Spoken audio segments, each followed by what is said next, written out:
Multiverse, bro. What up? Welcome back once again to the Necro Zoo. I am Oh, it's huge. Boom. It's really huge. And in this one, let's go ahead and add one more figure to my McFarlane DC Multiverse collection.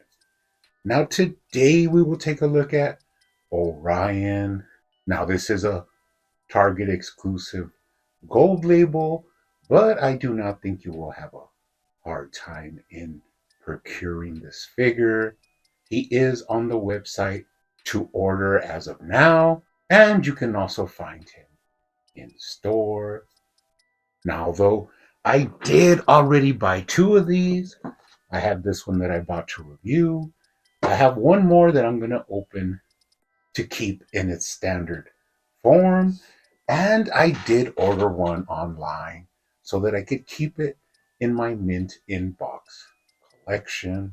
Now, very interesting figure because, of course, not a lot of people are going to be very familiar with this character. Now, although I do enjoy me some Fourth World Jack Kirby artwork, not too familiar with the whole storylines and everything like that. I do know some details about this character. We'll get into that, as well as doing some repainting, a little bit of custom work, and I'll show you some very interesting additions that you could do to your Orion figure if you are interested in picking up. That really elevate his fun factor, imposing, and figure photography. And we will even do some comparisons with the old DC Universe Classic versions. Now, he does look very benevolent in the packaging, but let's go ahead and take a closer look at him. But first, he does come with your standard black DC Multiverse stand. Now, of course, these are not always needed, but sometimes they do come in useful. He also comes with his data file card. On the front, you do have an image from the comics. Now, what I do know about this is Orion is the true son of Darkseid, but with some deal that they made between, I think he's called the Good Father or something like that, and Darkseid. They traded children in between each other. Now, Scott Free, who is also known as Mr. Miracle, ended up going to Apocalypse, which is Darkseid's world, while Orion was raised by Highfather in the new Genesis planet. I'm not specifically sure of all the details, but I think if you look on the back of the card, you do get some of the details about this. Now, pretty interesting because Jack Kirby created this whole world and storyline, and his artwork was very instrumental in bringing the new gods to life. Now, though we have received different figures and different characters from the fourth world, it's always very interesting to see which ones they produce and the details that they have. Of course, the technology, really represented in the artwork by Jack Kirby, has its own feel and design. Now, he does come with one accessory, sort of, which is his harness, his battle harness, which he wears, which allows him to fly and has its own weapons built in, and he uses in combat. Of course, Apocalypse being a very war filled planet. Now, the way they packaged this is the reason why I will need three figures of him, because once I did my alterations and added my little custom touches, I do want one to look exactly the way it comes out of the packaging. So once I get that third Orion, I will have one that I can display in its original release form. But looking at the harness, there is a big difference from the way McFarlane executed his compared to the DC Universe Classics. We will be taking a look at that later on. But it does fit him rather well, as you can see when he comes out of the packaging. Now let's go ahead and take a closer look at him. Like I said, I did do some changes that we'll look at later on. But to start off, this is a reuse of the red and blue Superman body book.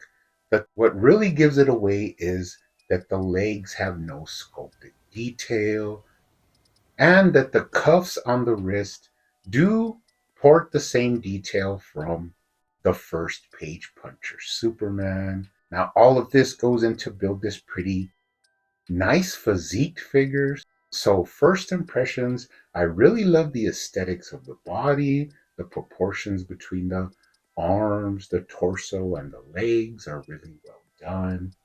Great reuse, but at the same time, it does have some negatives. We'll get into that. Taking a look at the head sculpt, pretty good rendition of Orion with his helmet on. Now, in the comics, rarely it happens, but he does remove his helmet from time to time. But they did do a nice job of sculpting it out, and it does have a nice degree of realism and detail. Really love the silver paint that they used on the helmet. Now, one thing I did notice about this figure is it is pretty stiff. You do need to warm him up a little if you want to get a lot more range and articulation out of him. Pretty stiff figure. I don't know if it's the cold weather we've been having, but eventually I did have to warm him up a little bit just to loosen him up and get a little bit more range out of him. Now, looking at the head, take a look at the articulation. He looks down fairly well, but he can't look up very much because the helmet does hit the back of his neck. And also, I feel like it's pretty tight. You do have right to left. And of course, you could tilt his head for some attitude. Now, moving down, I'm not going to get too much into the articulation because we've seen it before. He has some thigh swivel, the shoulder joint gives you a lot of movement with the bushing and socket design that McFarlane uses, bicep swivel, double jointed elbows. I mean, we've seen it all before. Now, one thing I will say is he does have waist articulation, but it is very tight. I mean, it's really snug. You hardly get any gaps between the upper torso and the lower torso, but this comes with the tightness that they have on there. I'll show you because he doesn't have really any forward crunch to speak of. I mean, it's very minimal, mostly from the top torso part. And when you want him in his harness, you do kind of want him crunched down a little bit and still with the ability to look up. That would be the preferable articulation if you want to have him in his harness. Now, looking at the legs, it's a double-edged sword, of course, because they do have the right design with the paint and it looks pretty clean, but the negative is that it is not sculpted in.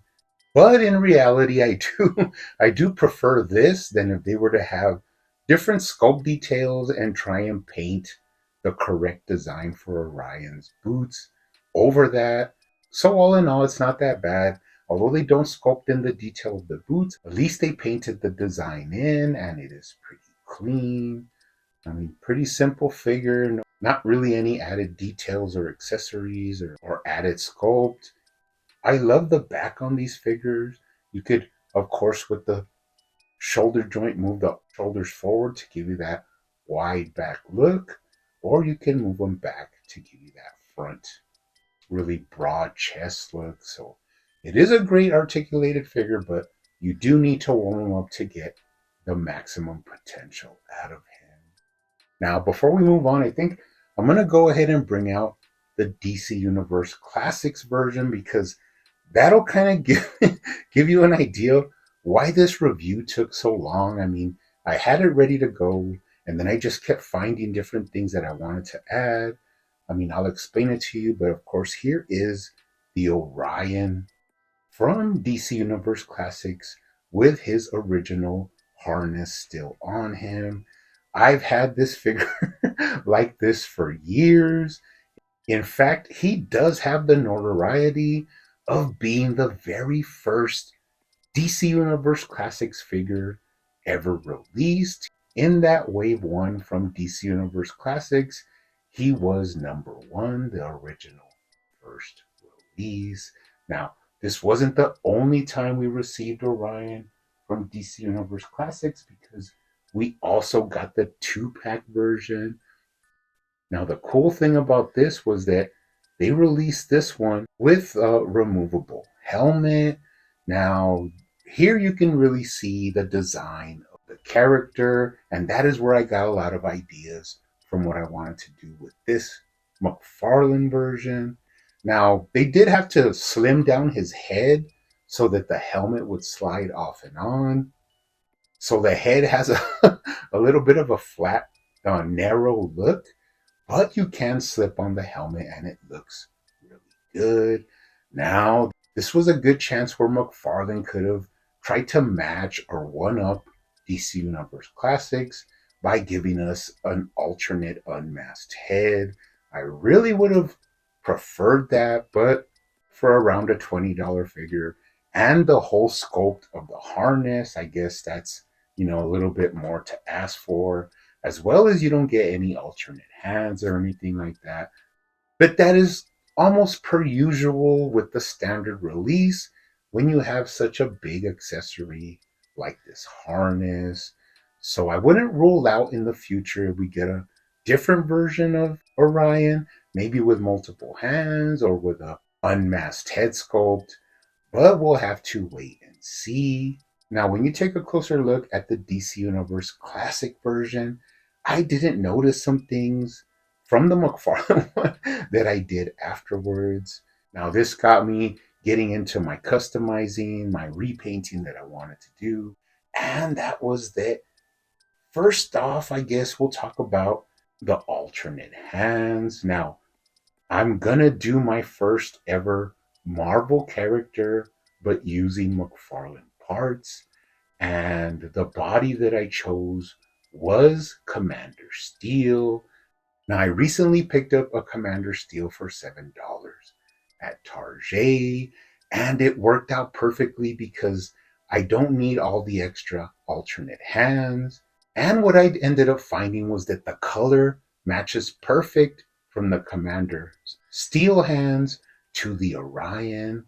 So if you change out the wrist joint, you are able to use all of the different hands that come with Commander Steel on your Orion figure. And not only that, but even the wrist joint looks a lot better because it is in that kind of light blue color.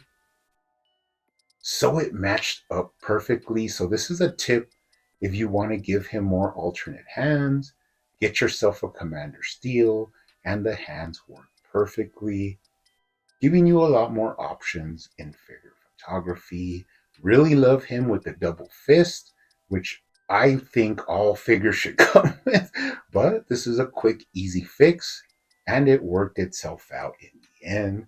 Now, another thing I noticed was when I was looking at these DC Universe Classics, they have a kind of purplish blue tone to the boots and the trunks, but I never noticed that the wrist gauntlets and the collar that he has are more of a metallic blue with a little bit of, glimmer in there.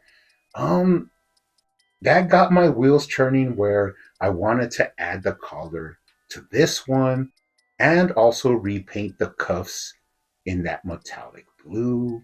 So once I did the cuffs in that metallic blue, I was able to add the hands, and now it looks a lot better, really matching and giving a cleaner look to the figure, also giving you the opportunity to use all of those different hands for figure photography.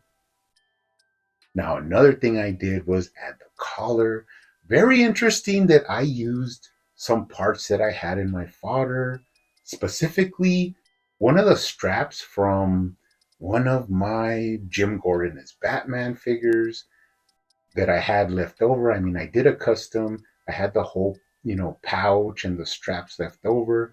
And one of them made a perfect collar around the neck for this Orion. Now, I did have to trim it and shape it and glue it together, which I eventually did. But once it was ready, I popped off the head and slipped it and glued it into place around his neck.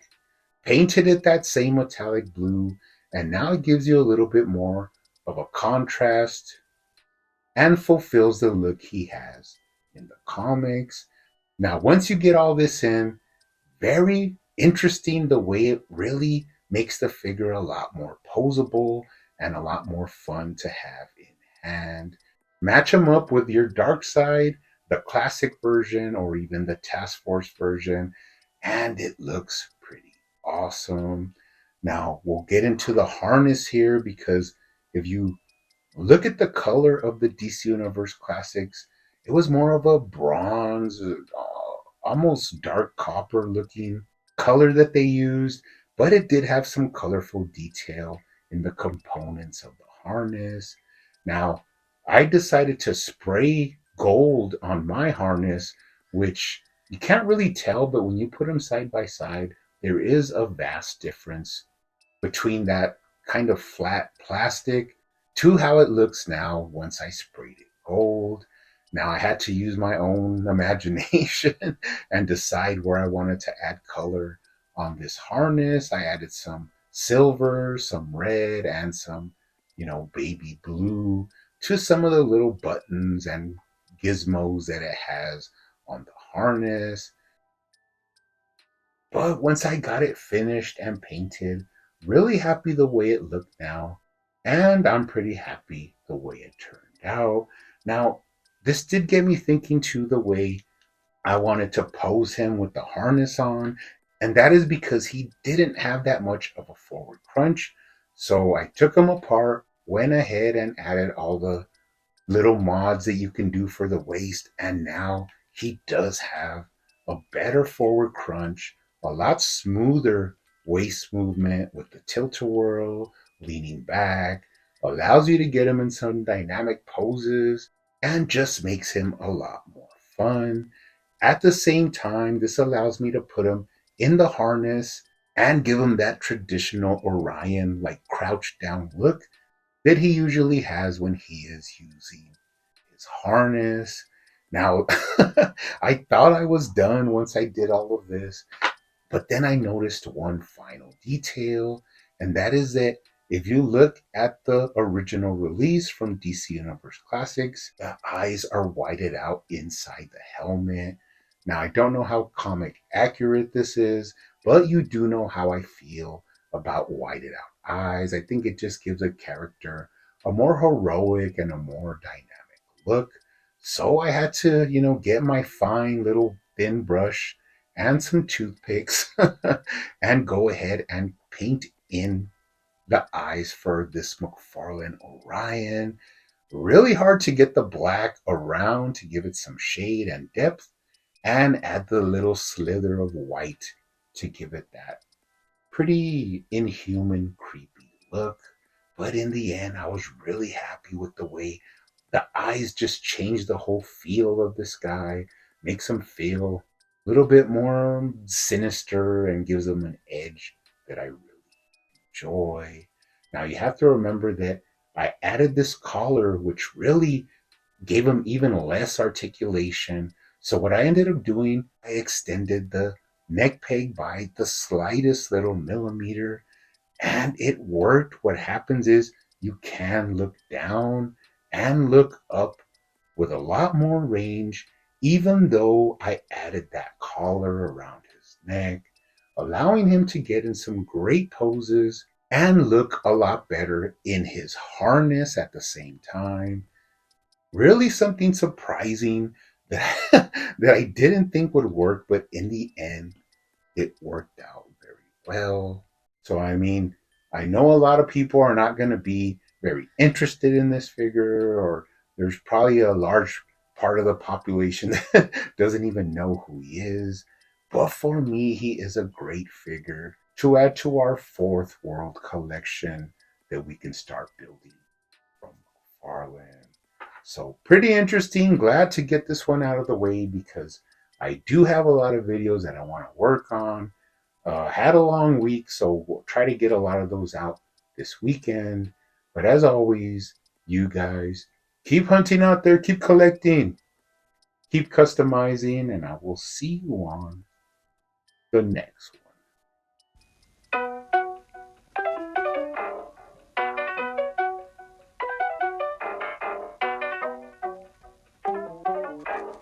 They used to call me Crazy Joe, but now they can call me Batman.